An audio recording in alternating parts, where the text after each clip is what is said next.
Começa agora um podcast especial, e eu vou dizer especial porque é mais um ciclo na minha vida que se inicia e eu estou muito feliz por ser o primeiro e porque nesse primeiro tem uma pessoa que é muito especial. O podcast Lado a Lado com a Adriana Ramalho vai trazer convidados que são inteligentes, visionários, descontraídos e com muito conteúdo de qualidade. E hoje eu recebo o Fernando Malta.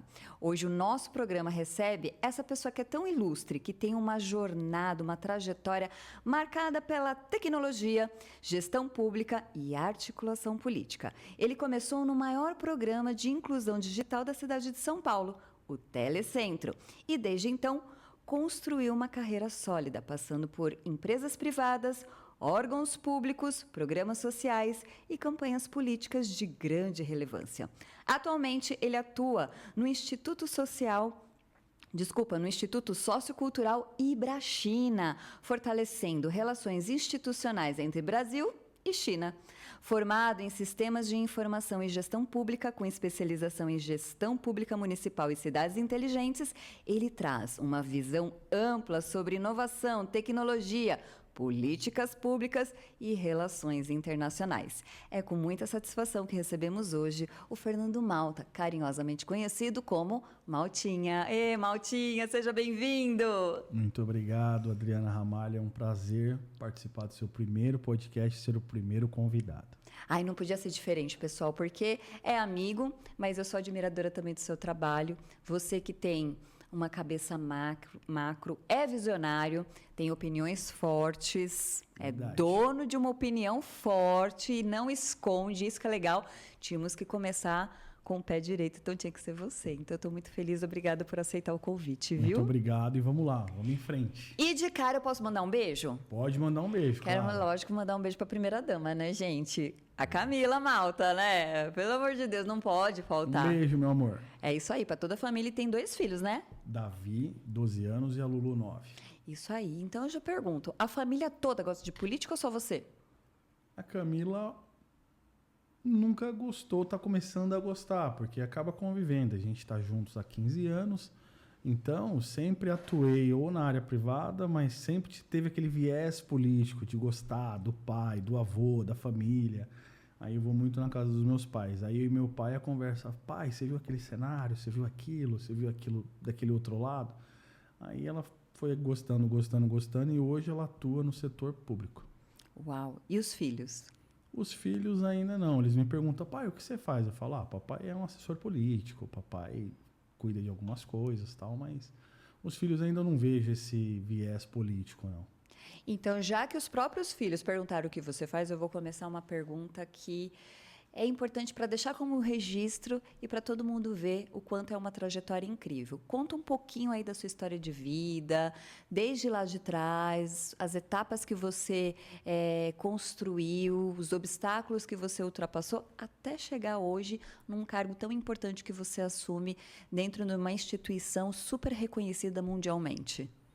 Daí, não é fácil, né? Você fez uma pergunta de $1 milhão. Vamos lá, vou explicar. A gente começou inicialmente ali, eu comecei no Telecentro. Acho que o Serra ganhou a eleição da Marta, alguma coisa no sentido.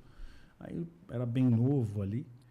Aí eu tive uma oportunidade de trabalhar com o Telecentro. O secretário era o Sérgio Kobayashi, se eu não me engano, Serginho Kobayashi. Foi secretário de comunicação, os Telecentros estavam com eles. Aí eu comecei ministrando aula de informática, tal, aquela coisa, e informática básica. Aí foi tão interessante nesse período que eu fui conhecendo um pouco da política, porque eu estava dentro de um órgão Telecentro, o maior programa de inclusão digital. A gente chegou até a ter 500 telecentros na cidade de São Paulo. Então, as pessoas iam para imprimir um currículo, as pessoas precisavam de um help, um curso de digitação. Então, eu comecei ali ministrando aula, aí eu consegui virar um supervisor. O que é um supervisor? Você administrava o Telecentro e tinha algumas atribuições de falar com o pessoal das empresas e fazer essa articulação entre todos e o que vê cada telecentro fazendo. Aí dentro disso eu já estudava TI. Aí surgiu uma oportunidade, nunca esqueço, com esse então vereador Polici Neto. Falou, por que você não vira analista de suporte, assim? Eu falei, verdade. Aí surgiu essa oportunidade. Até então eu já estudava, foi interessantíssimo para mim naquele período. Aí eu acho que a política foi um pouquinho mais aflorada ali, porque conheci o Polis, conheci. Então, dali foi um passo que eu dei do Telecentro, aí eu virei assessor do Policineto na época, né? Era campanha política. Aí dentro disso, Adriana, foi interessante, porque eu acho que foi dali que foi o meu pontapé inicial. Aprender com o Netinho, que o pessoal falava, super expertise dele. Foi Inteligentíssimo. Presidente da Câmara, tudo. Então, para mim, foi uma escola. Ficamos um tempo ali. Dentro disso, aí foi algumas opções. Aí voltei para o setor privado.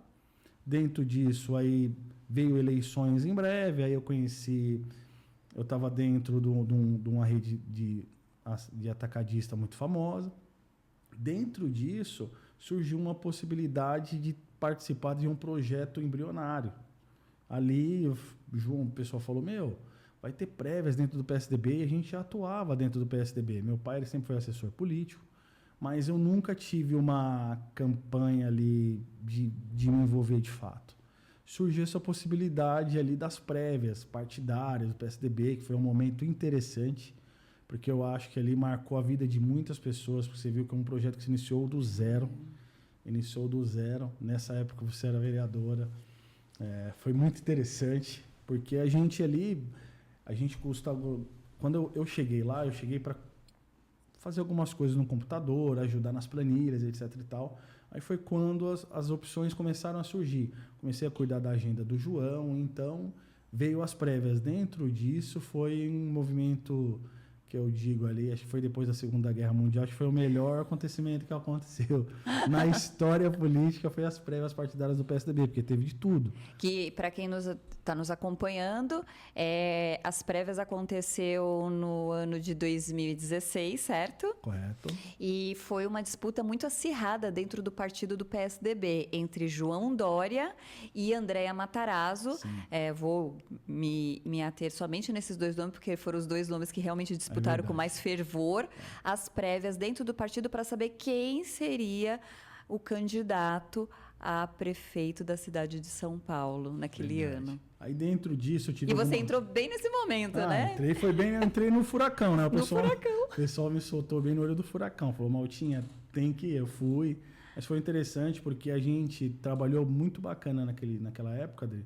A gente costumava dizer que a gente trabalhou o volume morto do PSDB. As pessoas que não apareciam, as pessoas que começaram a ganhar voz. Então, foi um movimento importante que a gente teve a vitória não só do João Dória nas prévias, e assim na prefeitura, no primeiro turno, um fato histórico na prefeitura de São Paulo.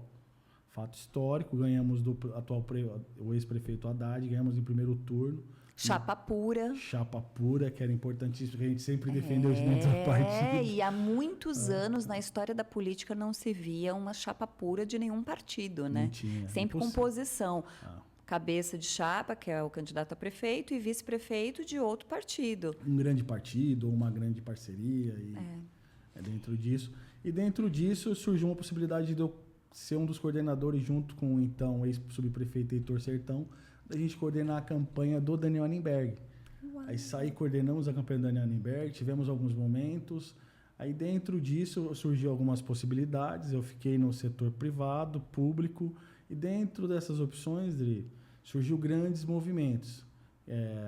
Atuei também nesse movimento tive um momento sim com o Márcio França, junto com o Anderson Pomini, que me deu grandes oportunidades também, que hoje é o presidente do Porto. Dentro disso, cheguei até o Instituto Sociocultural Ibrachina, que faz uma interlocução entre o Brasil e China. É onde estou até hoje com o Dr. Thomas Law, com alguns amigos em geral, que a gente tem feito um trabalho fantástico aí.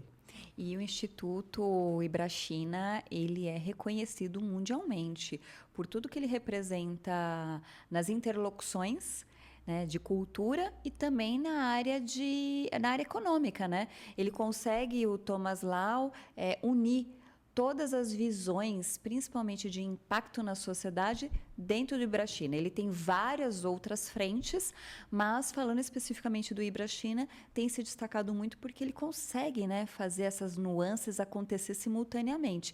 E Correto. Você tem colaborado muito para que isso aconteça no Brasil principalmente aqui na capital, e inclusive com outras parcerias, né, de outras cidades do estado de São Paulo, certo? Certo. A gente tem alguns movimentos que a gente fala que é a Frente Parlamentar São Paulo-China, que a gente faz toda essa interlocução entre o Brasil e a China para fomentar negócio, para falar que a China é um mercado, sim, capitalista, que está fomentando muito.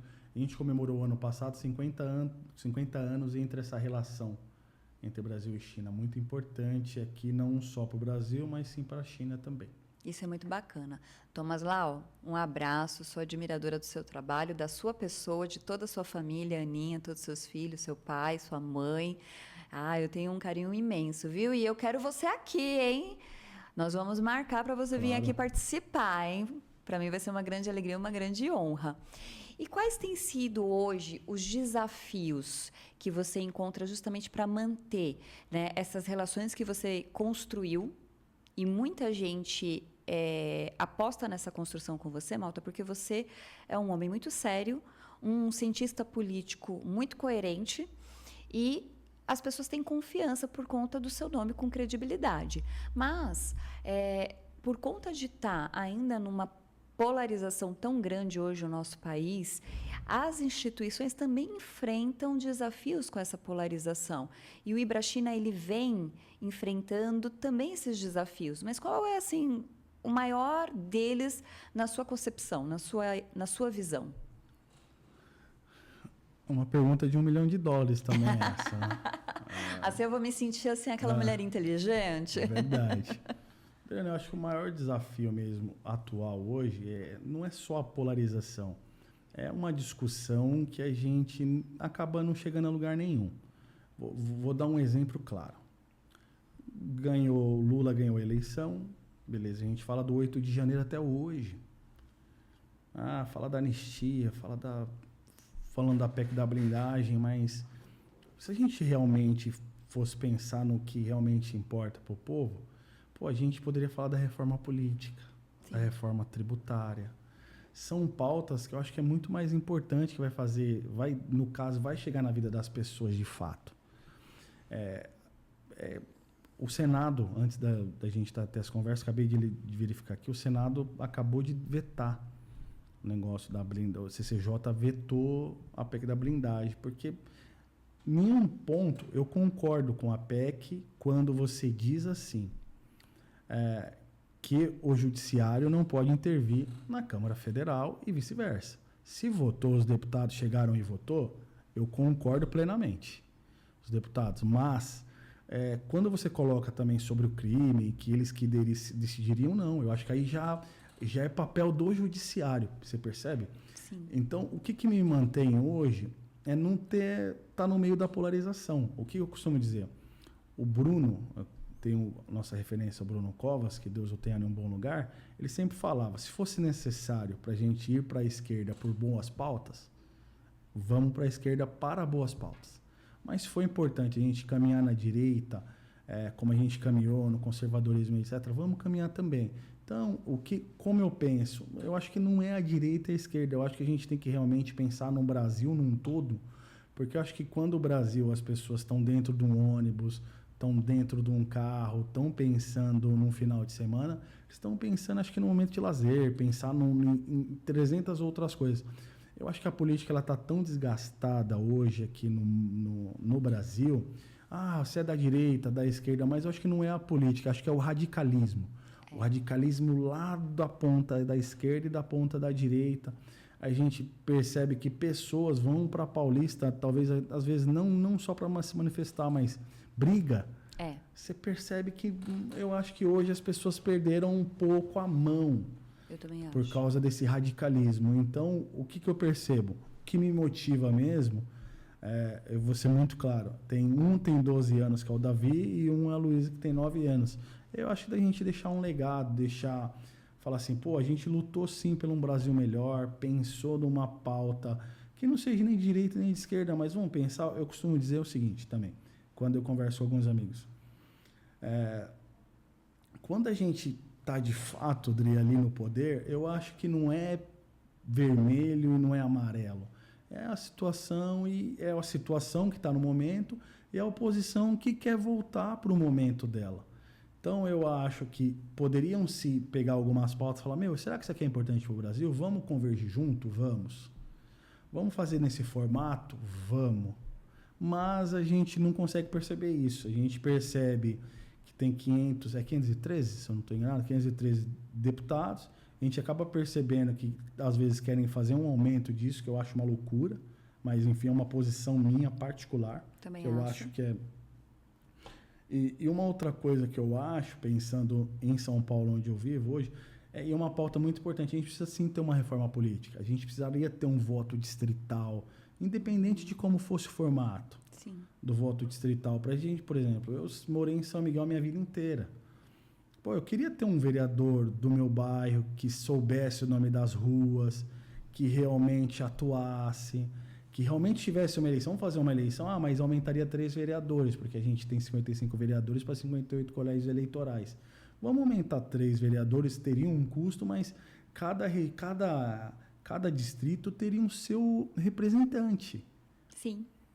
Deputados, São Paulo, não vou puxar sardinha para o meu estado, mas a gente envia muito mais do que recebe. Eu acho que a gente poderia sim pensar numa reforma política e falar, São Paulo envia muito mais do que recebe.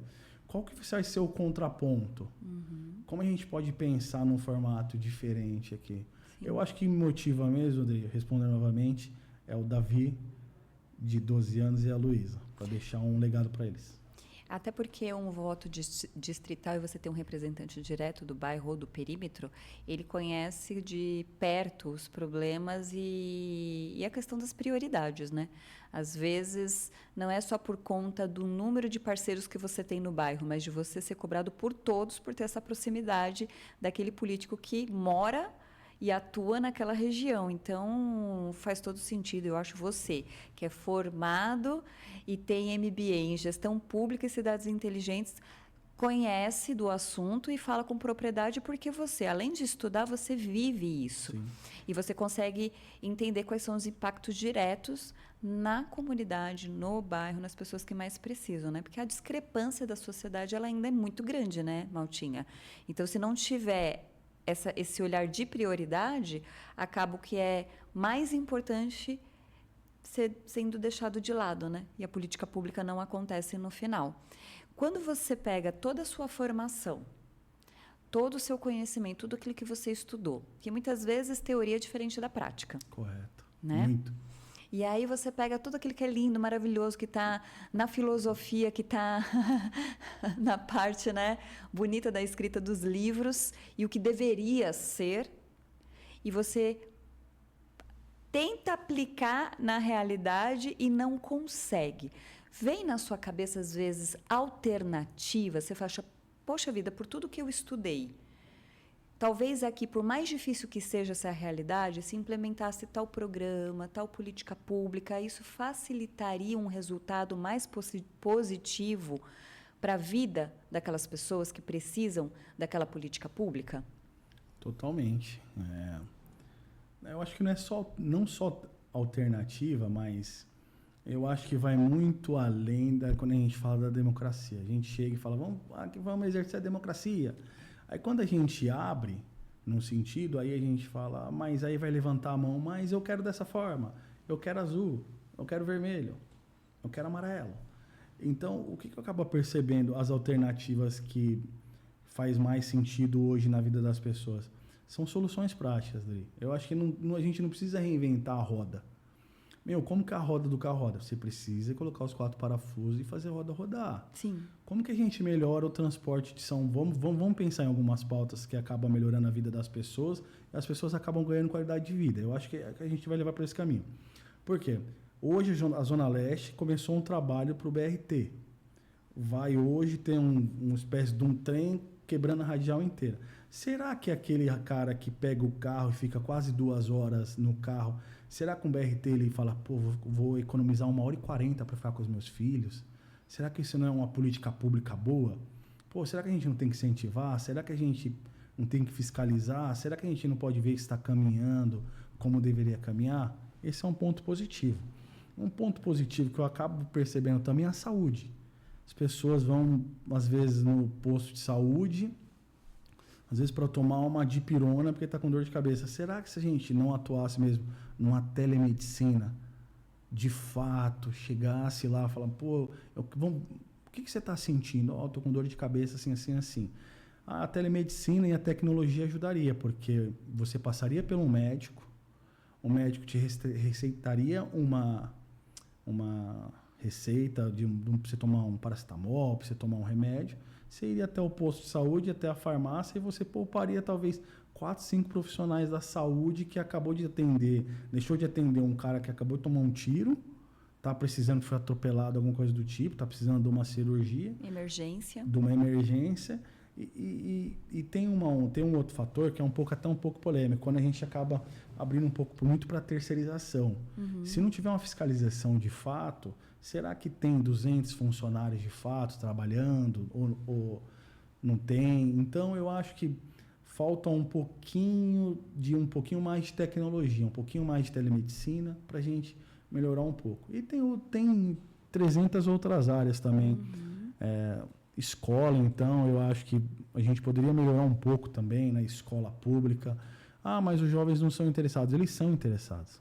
Mas será que a gente está falando ainda daquela lousa de giz que eu e você estudou? Com certeza eu estudei. Com certeza. Você estudou giz? E eu senti uma gastura quando a professora ou alguém passava aquele giz de uma forma mais forte na lousa e fazia aquela arranhadura, aquele barulhinho que me arrepiava toda.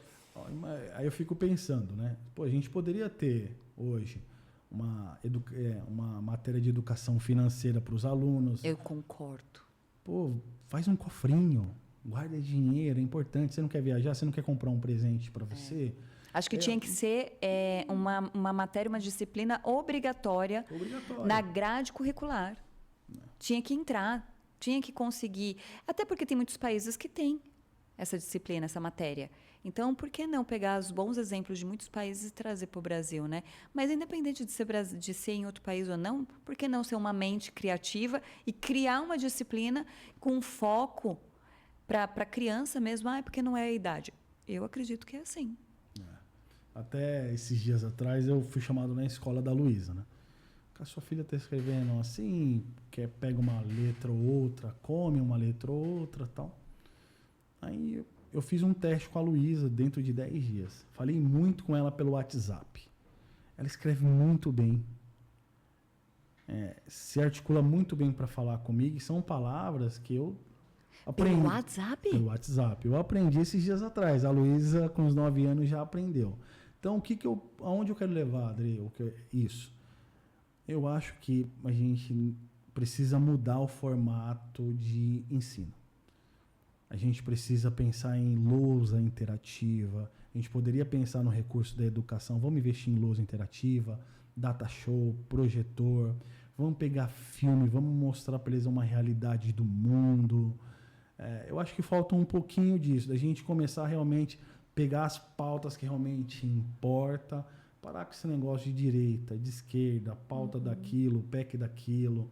O que me deixa muito chateado é quando você vê a urgência de algumas pautas e pautas que vão mudar realmente a vida das pessoas estão engavetadas. Exatamente. Então, essa é a minha motivação. Eu acho que a gente precisa levantar, sim, esse discurso, assim como teve o movimento de Vem para as Ruas, as pessoas ali acordaram. Eu acho que chegou um momento da gente não pensar nem na direita, nem na esquerda, vamos pensar o que os brasileiros estão pensando. Fazer uma pesquisa, ver o que realmente, de fato... Eu acredito que o melhor método ainda das pessoas serem boas pessoas é o método de ensino e o método religioso. Essa é a minha análise. Acho que a minha maior motivação é essa. É se atualizar, né? A tecnologia está aí, tem que se adaptar, tem que se atualizar, isso em todas as áreas, na medicina, na área da saúde, na área da educação. E eu acho super impressionante você falar que a sua filha conversa com você no WhatsApp com a escrita correta, porque é justamente ao contrário, né?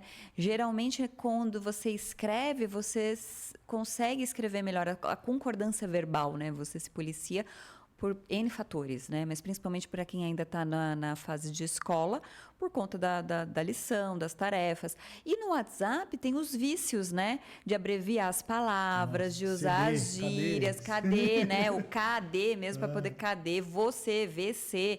Então é muito difícil você pegar uma escrita completa e correta gramaticalmente. Então, parabéns para sua filha, viu? Porque é desafiador para a cabeça de hoje, com a tecnologia, com a rapidez. Porque todo mundo que escreve no WhatsApp escreve sempre correndo, né? Sim. Por isso que abrevia tudo, né? Abrevia. Eu costumo dizer assim, ó, quando a gente íamos no McDonald's de 1998, você ia, até compartilhei um vídeo. A gente íamos no McDonald's, como a gente fazia o pedido? Pro atendente. Uhum. Hoje a gente pede no totem. No totem, é verdade. Facilita muito. Facilita. Aí, acabei de almoçar aqui numa padaria aqui próxima, acabei de pesar a comida, eu mesmo com a minha comanda, coloquei o meu prato, coloquei no leitor, identificou, coloquei o refrigerante, coloquei e li o código de barra. Para fazer o pagamento, a mesma coisa. Então, eu acho que se o mercado, por exemplo, você vai ao mercado, alguns mercados você mesmo pega a sua compra, passa e vai embora. Sim. Eu acho que a escola, de fato, tem muita, como eu posso dizer para você, até polêmico falar isso, acho que tem muita coisa, eu costumo dizer, pô, aprendi MMC, um monte de coisa que, eu sei, verdade, você teve que aprender, mas eu não utilizo mais na minha vida. Não tem um fator hoje, mas, pô, vamos pegar ali aquela malícia da rua, meus filhos jogar bolinha de gude, não tem mais isso. Não tem. Brincar de esconde-esconde, não tem. Então, eu acho que a gente precisa se atualizar sim, mudar um pouco essa mentalidade das nossas crianças para o futuro.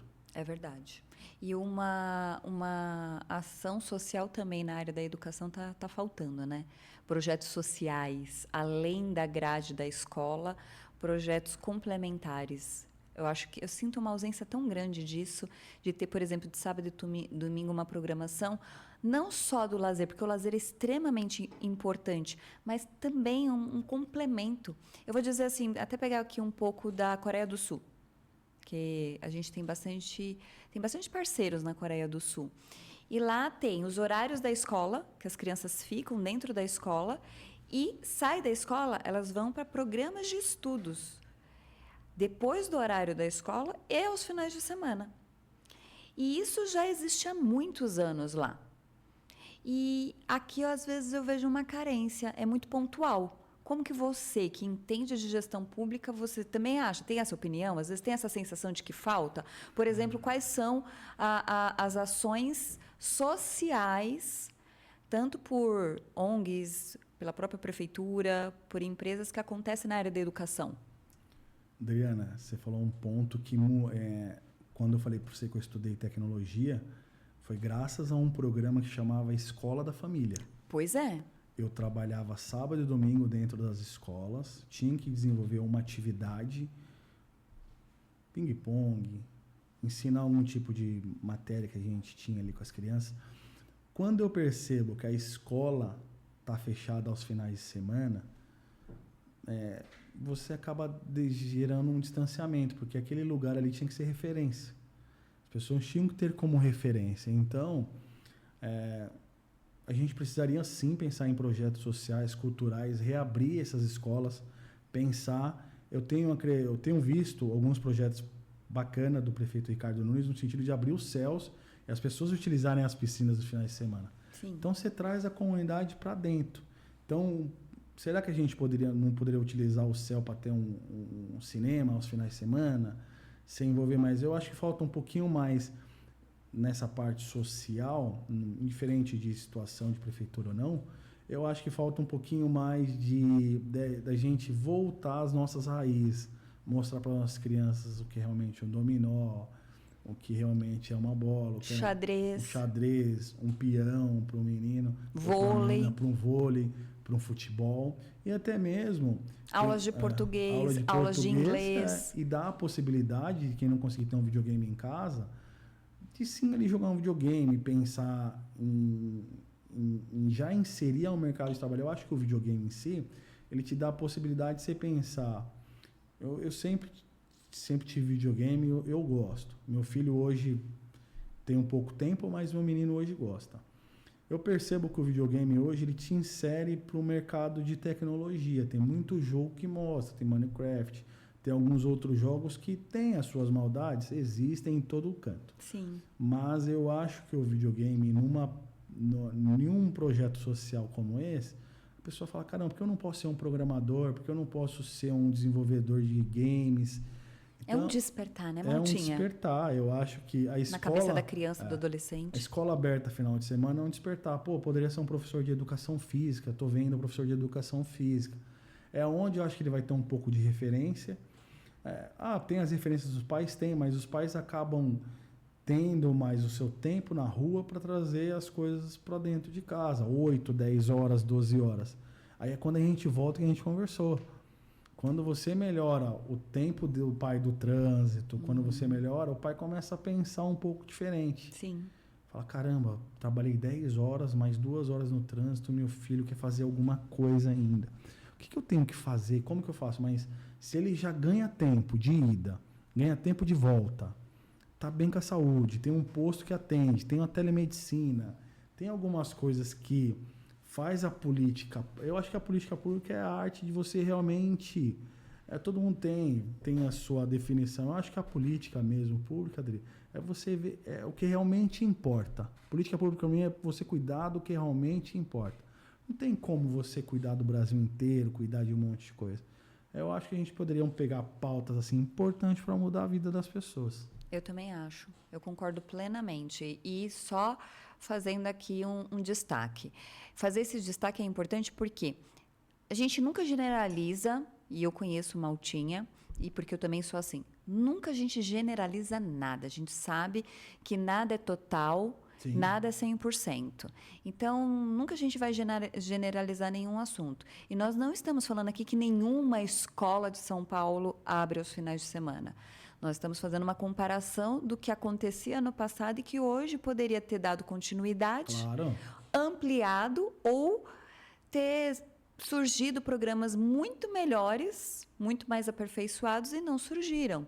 E isso é de se lamentar. Como a Adriana falou adendo, eu também falo, não é a direita, não é a esquerda, Exato. Não é o centro. Eu digo, como a Adriana falou, pode ter escola aberta, como não pode ter escola... Pode ter muitos projetos que podem estar acontecendo de fato, mas talvez as pessoas não tenham conhecimento até mesmo para a loucura do dia a dia. Exato, exatamente. E eu mesma falo assim, o pessoal fala assim, Adriana, você é política de direita, de esquerda? Eu me considero uma política de centro. E as pessoas falam, pelo amor de Deus, política de centro não existe, ou vem aqueles falar, então você é em cima do muro. E eu não acho muito pelo contrário. Eu acho que quem tem uma visão de centro é justamente quem raciocina sobre todos os assuntos e sobre todas as pautas. Porque eu quero analisar se é coerente para eu saber se eu concordo ou não e se eu for defender ou não. A partir do momento que você se coloca no radicalismo, você só anda em manada. Então, Sim. você acaba deixando a sua opinião de lado e simplesmente, eu sou de extrema direita e de extrema direita a gente levanta essa bandeira, então eu preciso fazer volume naquele grupo, fazer uma massa e vamos todo mundo em manada para a mesma direção.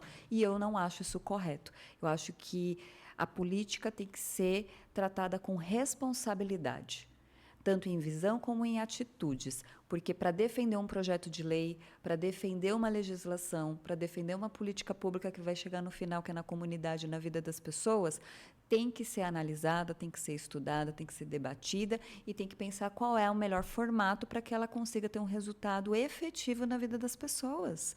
E quando você se coloca no radicalismo, infelizmente, você não para nem para ouvir a opinião do outro. Você só se coloca naquela opinião e nem se permite pensar, será que é a melhor alternativa? E isso não é agir com responsabilidade.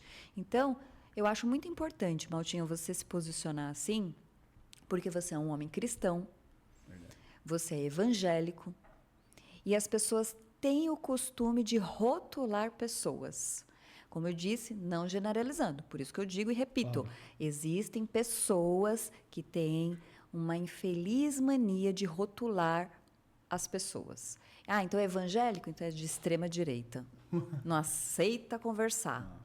É trabalhador? Então é de extrema esquerda. Imagina, eu vejo nos setores da construção civil trabalhador que é nordestino, que ganha um salário mínimo, que é pedreiro e que se considera de direita. Então, tá na hora de respeitar também as opiniões e de pensar e de debater o que é o melhor, né? E você, como eu disse, veio de uma vivência. E eu acho que é por isso que te permite analisar. Antes de falar, você analisa. Claro. Porque, por exemplo, você foi diretor do programa Viva Leite. Então, você viu de perto o que é uma pessoa precisar de um leite e, muitas vezes, o que vai sustentar a família o mês inteiro. Como que foi trabalhar nesse projeto e ser diretor dele? E qual período que foi? Foi bem quando o João Dória virou governador. Foi... Tô mal de memória aqui. Quando foi? Mas, enfim. Enfim. Mas antes que você falou, eu vou pegar só um adendo, Adri. Você falou uma coisa que eu discuto muito, falo com muitos amigos. Quando alguém começa a falar, pô, mas por que você defende certas posições do governo, mas é contra, porque o seu presidente que está aí não é cristão, né? Que ela falou, vamos fazer uma análise fria. Aí a pessoa, vamos. Quantos porcentos você acha da igreja que votou no Lula? Muitos cristãos votou no Lula. Uhum. Senão ele não teria ganhado a eleição, porque hoje o Brasil, considerado 48%, é um país cristão católico. Uhum. Então, se a gente analisar friamente, essas pessoas votaram no Lula. Por que votaram no Lula? Será que realmente a pauta que a gente falou dos valores da família realmente estavam expostas ali como eles queriam ver? Então, eu acho que quando a gente fala do cristão, que tem um posicionamento não de direita, não de esquerda, mas que pensa pro melhor do Brasil, mas como você falou, verdade, tem um posicionamento de centro. Também tem um posicionamento de centro, sou um cristão, mas tem um determinado momento que eu ando no muro. É legal você andar no muro, você fala, pô, legal, tá vendo a pauta da esquerda? Tá muito bacana, projeto social, cuidar das pessoas, mas o cuidar das pessoas é você dar a vara. Uhum. Ensinar a pescar. Ensinar a pescar para ele trabalhar e desenvolver e ele pensar no mercado que a gente está hoje, um mercado capitalista. Uhum. Ele não viver do assistencialismo. Uhum. Isso é legal. A gente dá um projeto, vamos dizer assim, Adriano, uma primeira mão, vai. Sim.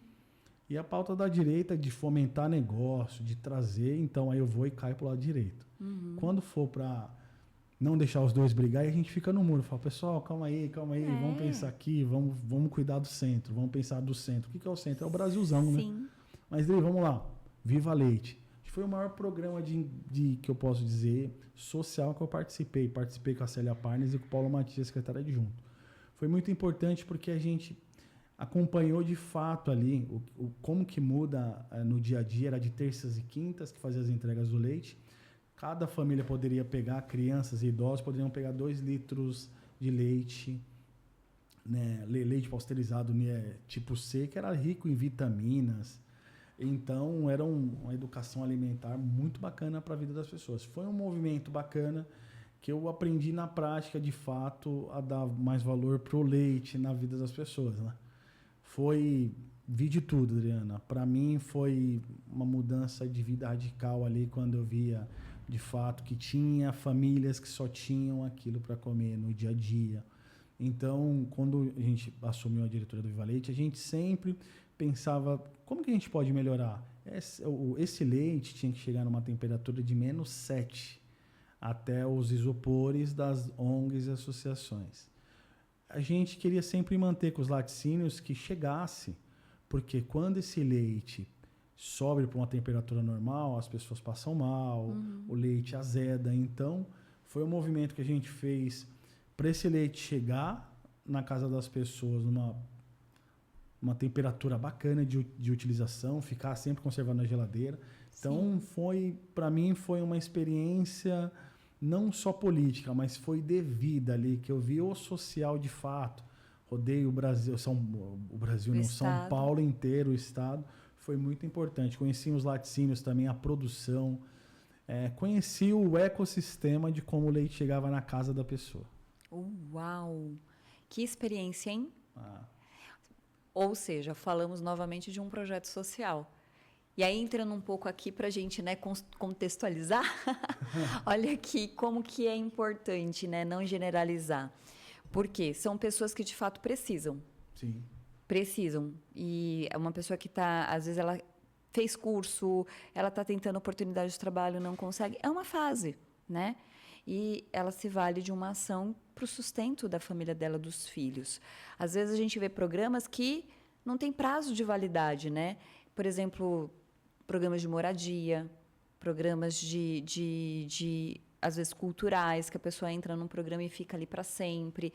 Então, é colocar limites, né? Porque a gente precisa colocar, dar a vara, ensinar a pescar, mas depois ela tem que ir sozinha, né?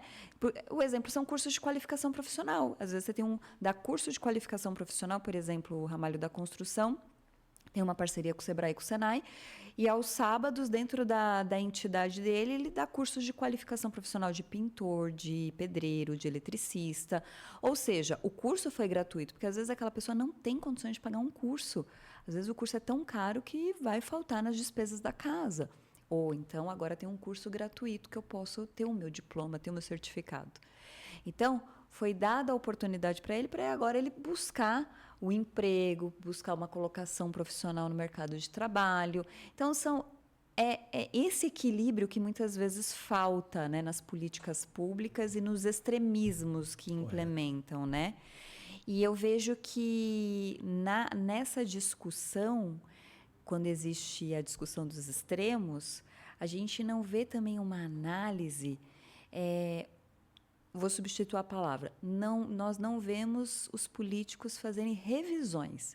Revisão de legislação, revisão de ações sociais, de programas.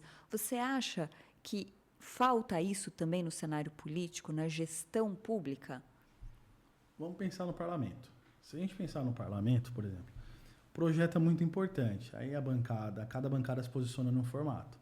Mas eu não posso votar, mesmo você gostando do projeto, você não pode votar porque a sua bancada não te dá permissão de você votar a favor daquele projeto XYZ. Maltinha, é muito importante você explicar isso.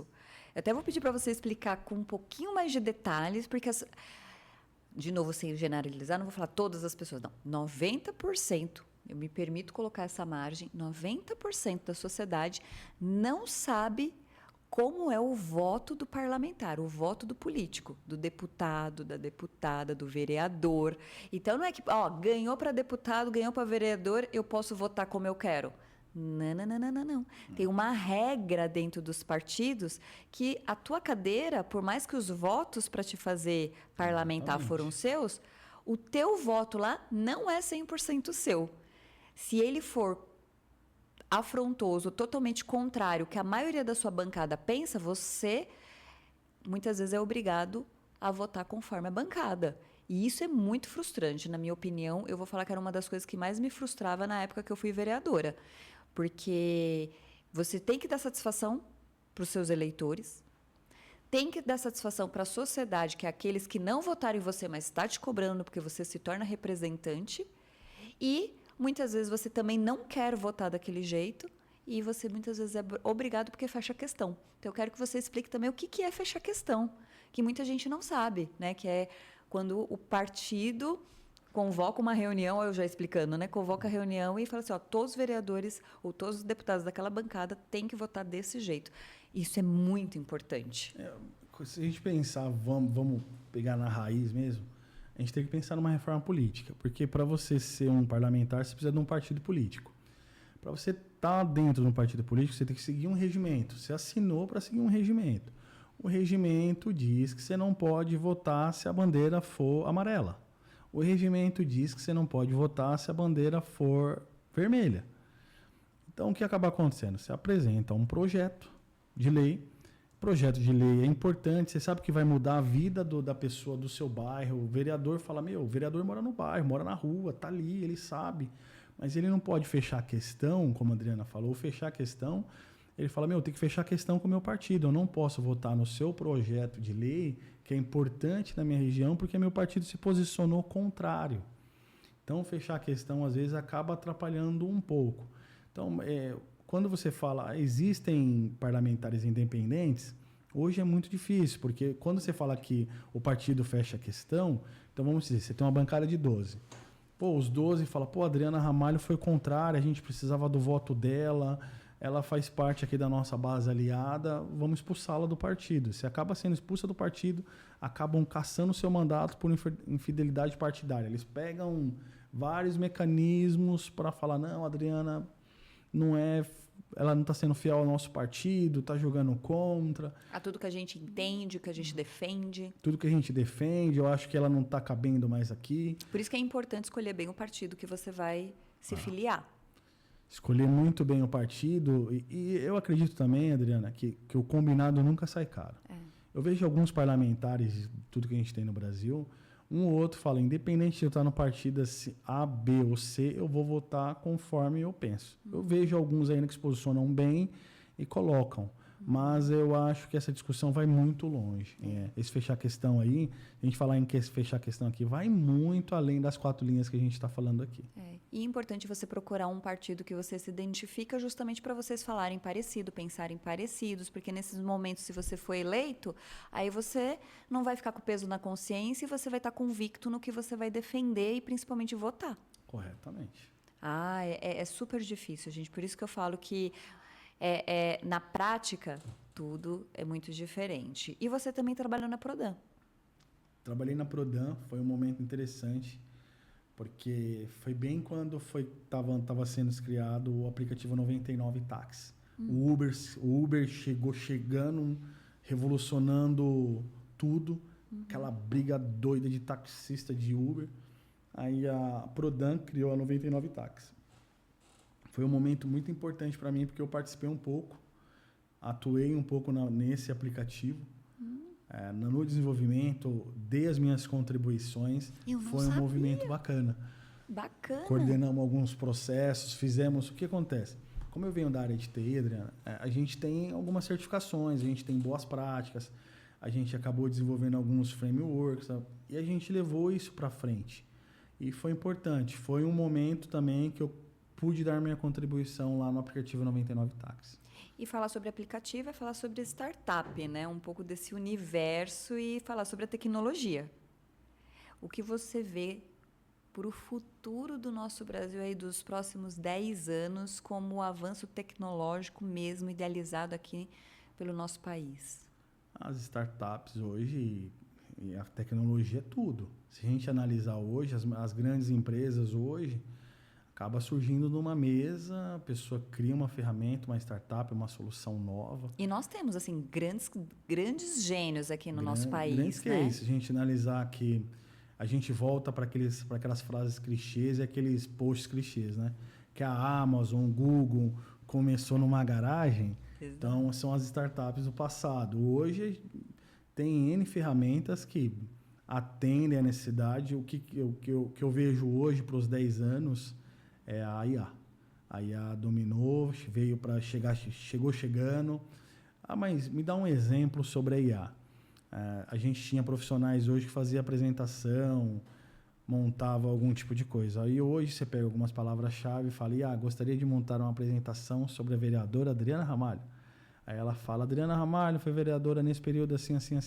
Mostre os projetos de lei. Aí ela mostra os projetos de lei. Aí no final você fala assim, criar um PDF de apresentação. Ela vai, te cria, te entrega. Então eu acho que o futuro logo mais a gente ter alguns robôs andando aí em São Paulo. Então, por conta de ter os robôs andando aqui em São Paulo... Bom, eu estive na China... Eles já andam lá, aqui não andam, lá já andam. E lá realmente está bem avançado. E, inclusive, o pagamento eu vi... dias antes da minha ida para a China, eu tinha visto um vídeo que o pessoal lá já faz os pagamentos com a maquininha utilizando a palma da mão. Correto. Né? As digitais e as linhas da palma da mão. E por uma grata surpresa e coincidência, em um momento que eu fui numa farmácia, eu presenciei uma moça pagando toda a compra dela com a palma da mão. Eu fiquei encantada, porque uma coisa é você ver no vídeo, você fala, será que é verdade isso, né? Muitas fake news, e aí você, ali, ao vivo, vendo a pessoa fazer todo aquele procedimento. Eu falei, realmente, precisamos disso no Brasil. No Brasil já foi muito... se a gente analisar aqui, a gente já tem algumas etapas que a gente passou, né?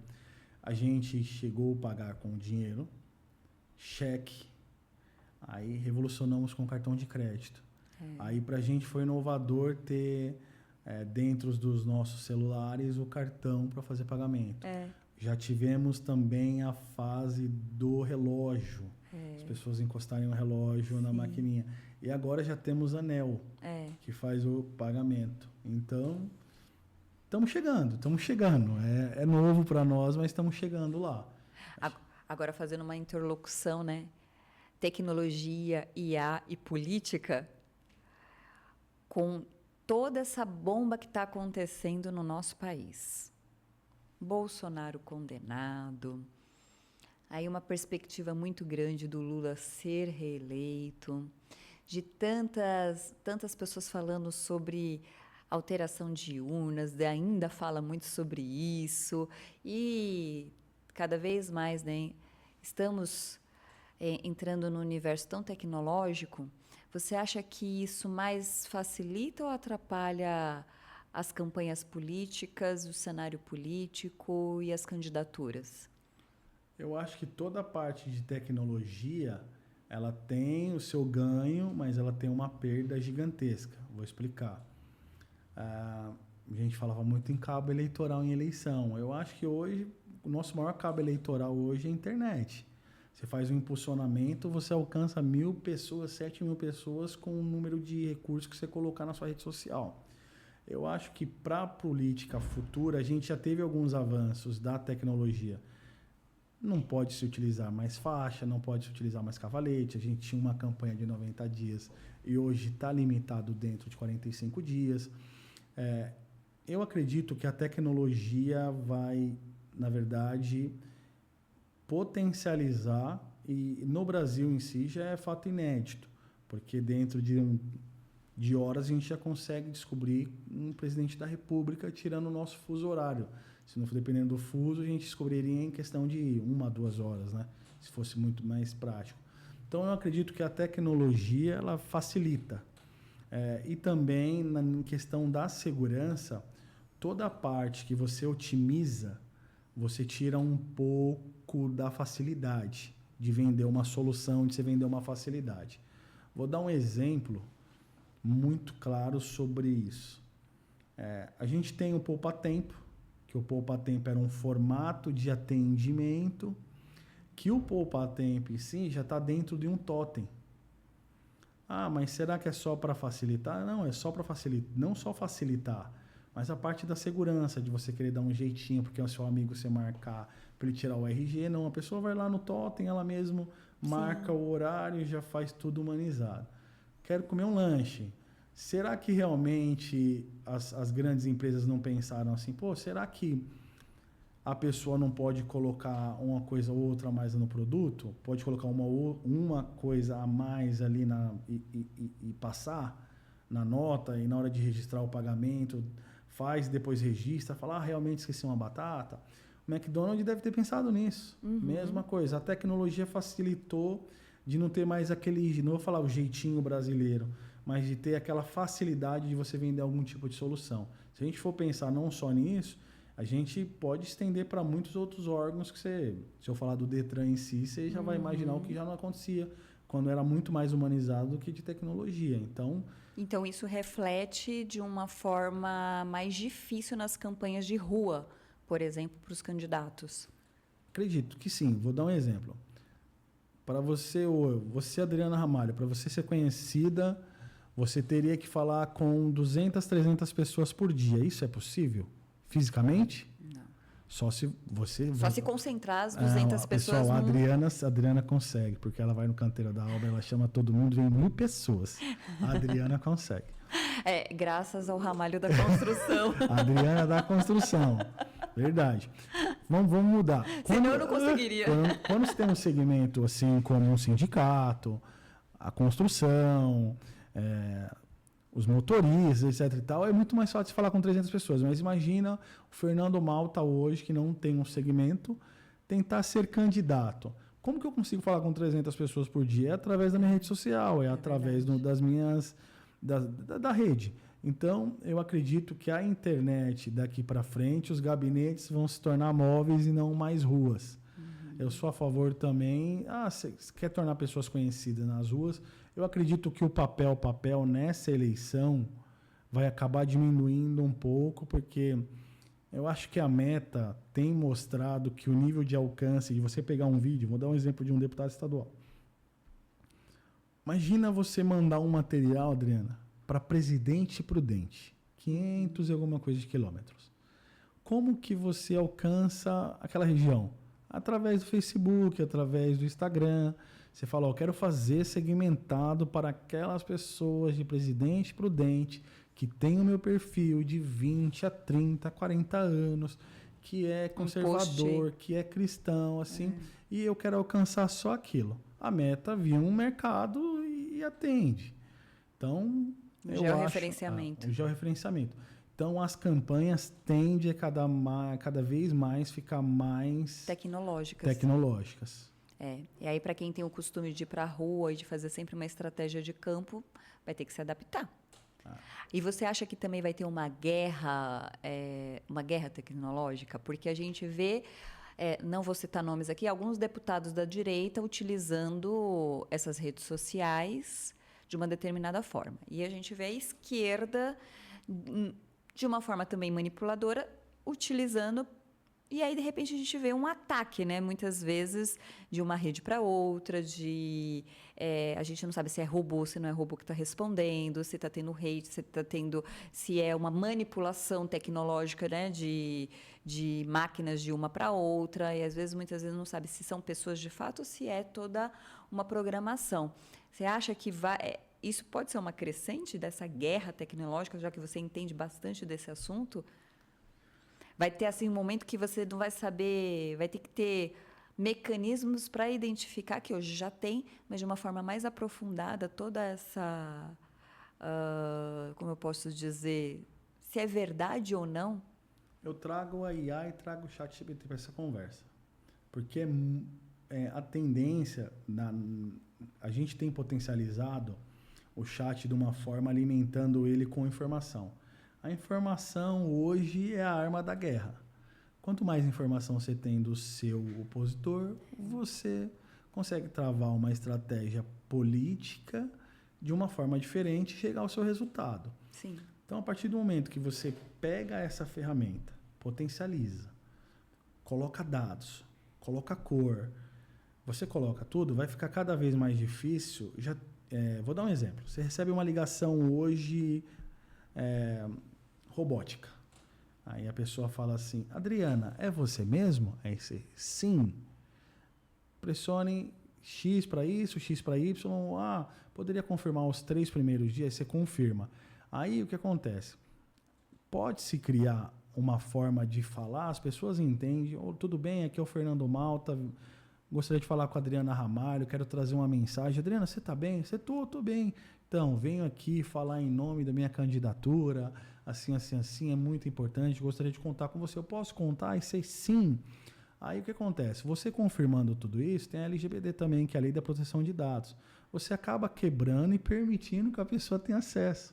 Então, eu acredito que daqui para frente a gente tende sim a ter novos métodos de chegar, não só robotizado, mas o chat, a IA, a internet das coisas, chegar mesmo, cidades inteligentes, muito mais pessoas terem acesso à internet, de ter acesso à informação, de conhecer a verdade. Eu acho que daqui para frente tem muito a gente pensar em eleições tecnológicas. Perfeito. Não vou deixar de perguntar, mesmo que a gente esteja aqui caminhando para os finalmente.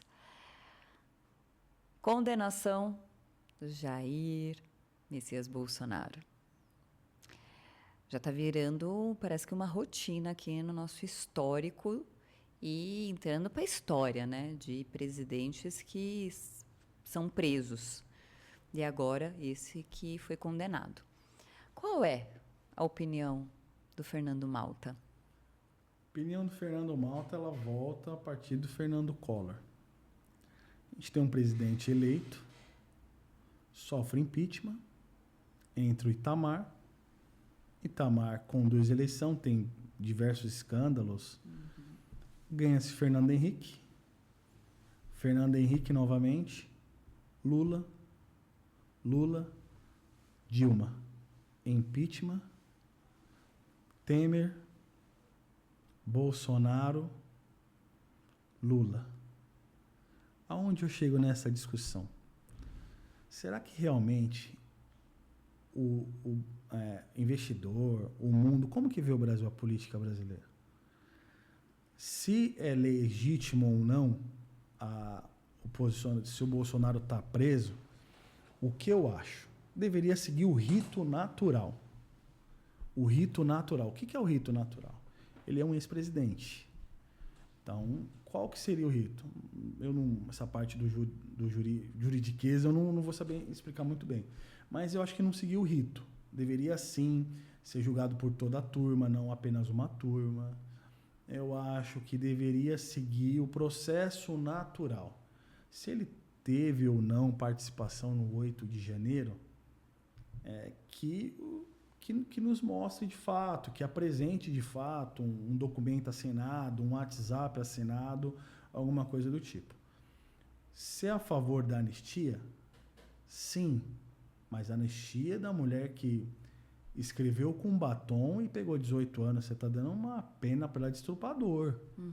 Aquele que realmente matou e está 18 anos preso. Eu acredito que deveria sim ter uma anistia nesse sentido. Se é a favor, o que eu acho da prisão ou não, Adriana, é muito forte. Porque eu sou a favor ou não da prisão do Lula, do Bolsonaro. A gente está falando de 2 ex-presidentes presos. Para você, eu me senti à vontade de perguntar, porque eu sei que você não tem papas na língua. Você Sim. é aquele que fala mesmo, você se posiciona.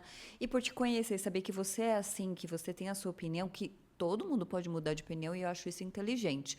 Hoje a minha análise é uma e pode ser que depois eu analise com muito mais profundidade e consiga, ou alguém me convença com argumentos sólidos de que o meu pensamento é equivocado e eu sou passível de mudar de opinião. E você é muito assim. Então eu falei, eu vou fazer essa pergunta para o Maltinha, porque ele nunca hesitou. E aí é tão importante também para saber, às vezes, a fundamentação atrás de uma opinião. Porque às vezes a pessoa só joga opinião, sou a favor, sou contra. Tá, mas qual é o seu argumento? Né? E você sempre tem muito embasamento. O meu argumento é de, se fosse seguido o rito, fosse mostrado, condenado, inelegível, ok. Mas pessoal, mas o Lula fez aquilo outro, etc e tal. Mas seguiu o rito natural? Se seguiu o rito natural, ele pagou, fez, tranquilo. A minha posição é o seguinte, eu, Fernando, fosse líder, falar, é isso mesmo, solta todo mundo, eu seguro esse rojão, é isso. Eu acho que o grande líder da República teria que fazer isso. Minha análise.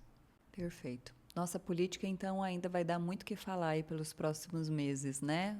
Ano que vem vai ser uma eleição ainda muito calorosa. E a gente analisando aqui para os telespectadores, é o seguinte, a gente está num momento que falta 1 ano e 1 mês para a eleição. A gente já começa, a Adriana, ex-vereadora, pai, ex-deputada, ela sabe, quando falta 1 ano e 1 mês, você já pensa em montar QG de guerra, você já monta em estratégia, já está pensando em advogado, eleitoral, já está pensando em todos os amigos políticos. Então, a gente, quando está pensando na República do Brasil, é um pouquinho mais sério. Então, o que eu percebo hoje, eu vejo uma esquerda muito mais organizada. Pois é. Muito mais organizada e muito me surpreende no sentido da esquerda pedir e ir numa manifestação e falar sobre a PEC da impunidade. Pois é. Então, eu vejo que está muito mais organizado e eu vejo uma direita fragilizada, porque acaba percebendo que o seu maior líder, que é o Jair Bolsonaro, está preso, domiciliar, mas eu não consigo ver uma direita que consegue chegar na mesa e falar assim, Ratinho Júnior, Eduardo Leite, Zema, João Dória, e todo mundo fala, pessoal, vamos chegar aqui e pensar no Brasil? Vamos pensar aqui quem está mais forte, vamos pensar numa direita. Então, quando a gente percebe... Quem seria o nome e o quadro para poder vir, né? De igual para igual. Pô, vamos fazer uma pesquisa, vamos ver quem desempenha melhor, mas pelo menos a gente fala, a direita está unida assim, a direita tem uma pauta progressista para o Brasil, quer mudar, quer revolucionar, quer fazer isso. O que foi importante dos projetos sociais, a gente vai trazer, vai permanecer, vai continuar. Então, eu acho que daqui para frente vai ser tiro, porrada e bomba. É muito bacana você pontuar isso, porque a gente via uma atuação da esquerda no passado, que era muito isso do embate, da gritaria, de uma outra forma, né? Até existem várias piadas, inclusive pejorativas, com as manifestações que eles faziam antigamente, da forma como era, né? O que eles recebiam para ir em determinados encontros. E isso mudou ao longo dos anos, e inclusive na última eleição presidencial foi isso. A esquerda se uniu, mesmo não concordando, mesmo todos ali divergindo entre eles, mas uniu, né? Toda a esquerda, né? PT, PSOL e, inclusive, a chapa presidencial, com o Lula presidente e o vice dele sendo o Geraldo Alckmin. Então, houve ali uma articulação, uma união, mesmo de uma forma contrariada, mas que todos aceitaram para um bem maior, que era ganhar as eleições para presidente do Brasil. E a gente vê hoje o cenário das direitas exatamente o oposto, né? Divisão, embates, disputas internas, e não está tendo exatamente isso que você falou agora, né? Peraí, vamos sentar todos numa mesa e vamos tirar um nome para saber exatamente quem vem para a próxima eleição para bater de igual para igual com a esquerda que está organizada. Então, o que era do passado da direita se desfez, que era justamente essa passividade, né, de conseguir um nome em prol de um bem maior, que hoje a esquerda tem e está faltando na direita. E você acha que isso pode mudar? Que talvez nos próximos, mesmo no primeiro semestre do ano que vem, vai conseguir ter essa conscientização da extrema-direita e um deles vai conseguir chamar cada um para uma conversa para conseguir tirar um líder? Eu acho que sim, Dri. Eu vou falar de uma forma como eu penso. Tem um filme que chama Independence Day. Eu acho que vai ter que ter um movimento de alguém pegar um microfone e falar, pô, é o momento da gente unir força, senão os extraterrestres iam chegar naquele momento do filme, etc e tal. A gente precisa estar unido. Estou dizendo que a esquerda e a direita, estou trazendo um exemplo do filme. Então, eu acho que a direita hoje, se ela não tiver organizada e tirar um pouco do extremismo, daquele militarismo, daquele movimento ruim que foi se criado no Brasil, tende a novamente a gente ter um presidente reeleito, que é o Lula. Você acha que o Tarcísio pode ser esse nome de consenso? Adriana, vou falar sobre o Tarcísio, uma análise muito minha. Eu acho que ele vem governando muito bem o estado de São Paulo. As suas entregas hoje a gente percebe, está nítido, você não vê um tipo de escândalo no governo. Qual é a minha análise sobre ele? Eu acho que ele teria que permanecer candidato ao governo do estado de São Paulo. Por qual partido? Republicanos ou PL? Aí é uma pergunta de $1 milhão novamente, mas eu ia falar uma outra tese também sobre o que eu acredito. Quando você tem um recal eleitoral Adriana Ramalho, é muito mais fácil do que você falar um Fernando Malta. Analisando assim, pensando dentro da direita, eu acho que tem uma pessoa que se posiciona muito bem, é mulher, pensa nos valores da família, e a Michele Bolsonaro. Eu acredito que a Michele teria uma melhor performance referente ao Tarcísio. Por quê? Se eu for chegar lá em Rondônia, falar, você conhece o Tarcísio, é o candidato ao governo, à presidência. Você fala, mas quem é o Tarcísio? Claro que muitas pessoas vão conhecer, mas tem pessoa que não vai conhecer. Mas você fala assim, vai vir a Michele Bolsonaro. Aí a pessoa fala, caramba, a Michele Bolsonaro, por que ela é do Bolsonaro? É mais fácil de se vender.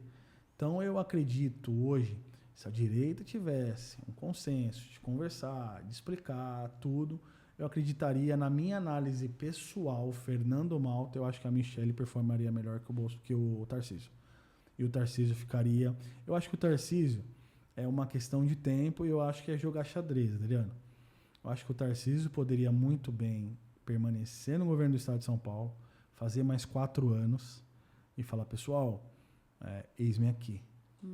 Cumpri a minha missão no governo do estado de São Paulo e analisar como que vai ser a próxima campanha. Claro, se a gente analisar, se o Lula vir para a reeleição, ele não pode ser mais reeleito. A esquerda vai passar daqui 4 anos o que a direita está passando. Quem será o nome da esquerda? Então, a direita tem acompanhado isso. É isso. Ratinho Júnior nesse cenário? Ratinho Júnior eu vejo que desempenha bem.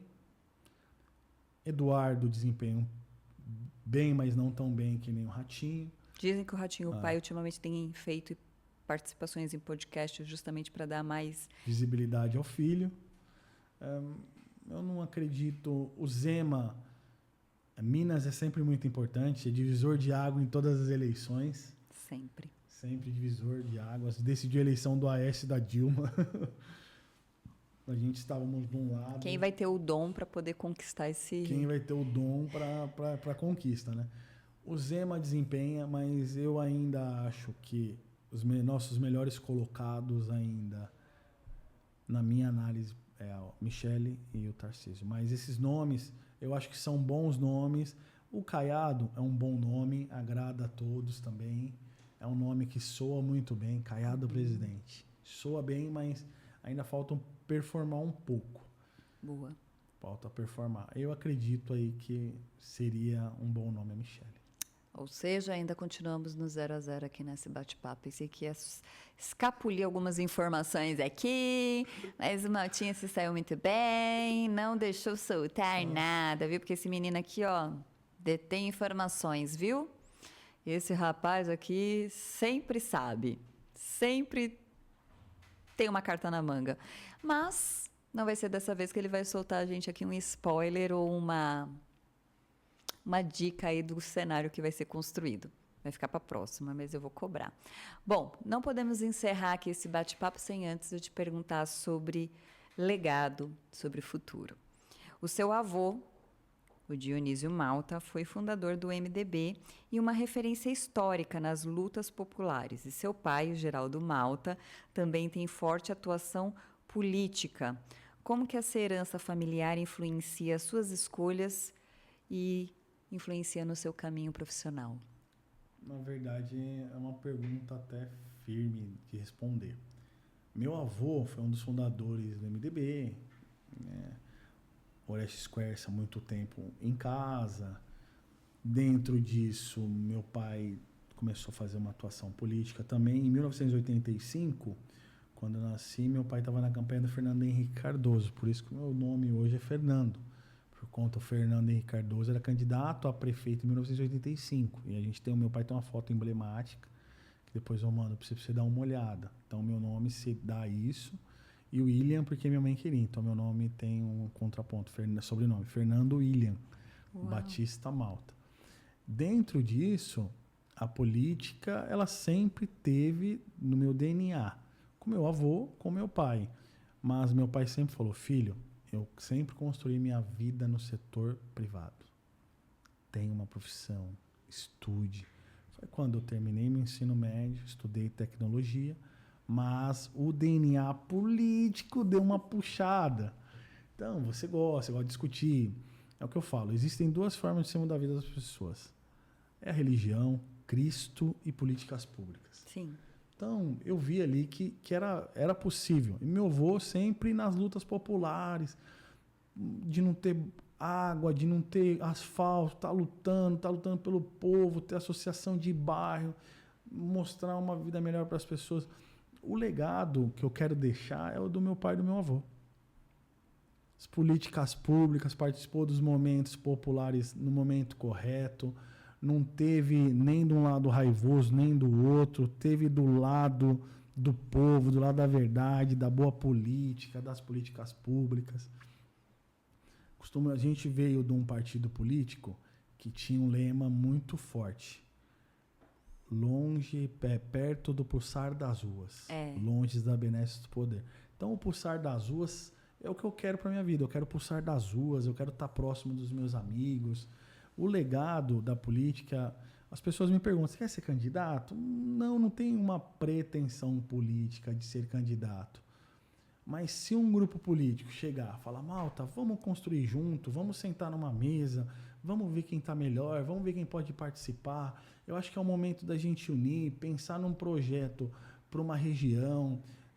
Eu falo muito da região leste, né? São 21 colégios eleitorais. Sim. A Zona Sul você vê muito bem definida. Sim, muito. Muito definido. Você vê uma região tal, tem tantos vereadores, tem Isso. tudo. Famílias de políticos. Família de políticos. Se você analisar a Câmara Municipal, acho que 40% é da Zona Sul. É verdade. 40% da Zona Sul. Então, eu acho que a gente precisa, sim, potencializar a Zona Leste. Precisa pensar ali, vamos dos 21 colégios eleitorais. Vamos atuar mesmo firme, vamos mudar, vamos revolucionar, vamos fazer acontecer. Eu acho que a gente precisa pensar. O legado é esse, eu quero deixar um bom legado político para amigos, para minha família, para o meu pai. Muito orgulho para o meu avô que faleceu, mas eu deixo aqui que o legado mesmo é de ter amigos leais e ter amigos gratos. Eu acho que é o principal dentro da política, porque se você tem lealdade e você tem gratidão, você entra em tudo quanto é canto, aí você entra. As pessoas falam, Maltinha, você tem bons acessos, tem bons amigos. Não, a gente constrói isso com a verdade. Não é a política do tomar lá da cá, é a política do lado bom. Vem cá, vamos conversar, vamos fazer as coisas acontecer. Funciona nesse formato. Eu penso assim. Eu acho que a lealdade e gratidão é o legado que eu deixo. É isso aí. E por falar em DNA, o Fernando Maltinha, onde ele se vê daqui a alguns anos? Se o Mickey aposentar, ele pode me dar a roupa dele. Tô brincando. Eu me vejo pai do Davi e da Luísa, esposo da Camila, sendo seu amigo. Isso é bom. Participando de boas lutas, bons momentos. E o que eu vejo para o futuro, que o Senhor me dê bons anos de vida, cuide da minha família, cuide da minha saúde e me dê a oportunidade de estar vivo, é onde eu quero me ver. Muito bacana. Maltinha, chegamos aqui no final. Eu amei o nosso bate-papo, você sempre com leveza, transparência, e você tem uma trajetória incrível, uma trajetória que mostra superação, força de vontade, dedicação e ética, que mesmo diante de várias diversidades, de dificuldades, você manteve ali a sua coerência, o seu coração, sua transparência e não perde. Às vezes até o universo te prepara, né, pregas, surpresas e armadilhas, mas você não cai nelas. E eu acho isso muito legal. Você tem a sua espiritualidade, a sua fé muito forte e fala dela com muito orgulho. Você ama a sua família. Eu também amo sua família. Eu sou muito fã da Camila, sou muito fã da sua esposa, a primeira dama. E a sua ética profissional e você como ser humano só mostra que dentro da política é possível ainda ter boas condutas. Então, eu estou muito feliz de começar esse primeiro podcast no meu canal, Adriana Ramalho, e com o podcast Lado a Lado com a Adriana Ramalho, sendo você a abrir esse novo ciclo. Então, muito obrigada por aceitar o convite, muito obrigada por estar aqui e ter feito desse bate-papo um bate-papo com conteúdo, conhecimento, transparência e leveza. Muito obrigada mesmo, viu? Andrei, obrigado pela oportunidade. Eu agradeço a Deus pela oportunidade da gente estar aqui, da gente gravar esse podcast, do que a gente conversou. Saiba que realmente é o que eu penso. Não esquivei de nenhuma pergunta, mas fui muito cirúrgico ali. Conta comigo. Fico muito feliz de participar do número 1. Isso é uma... Quando alguém pergunta, já foi no... Quando alguém chegar, você já foi no podcast da Adriana? Eu falei, eu fui o number 1. Eu fui o number 1. Muito feliz, me sinto honrado e agradeço. Pode me chamar mais vezes. Vamos pensar aí para o futuro, pensar os comentários políticos, a gente analisar a política, aí a gente está da direita, da esquerda, fala, pessoal, calma, aí a gente vai compartilhando aqui de bons momentos políticos. Eu acho que tem tudo para a gente fazer essa ideia assim, até porque você sendo o número 1 vai me trazer sorte, com certeza vai bombar os podcasts e a gente vai conseguir levar informação séria, com comprometimento, com pontuações e opiniões de forma coerente e levar informação para as pessoas, né? Tudo que foi falado aqui, com certeza, tem pessoas que não sabem, não conhecem, então foi muito, muito, muito precioso. Então, muito obrigada mais uma vez e nós encerramos esse podcast com alegria, o Lado a Lado com a Adriana Ramalho, que vai ter muitos mais, mas esse primeiro, com certeza, edição especial, como ele disse, número 1.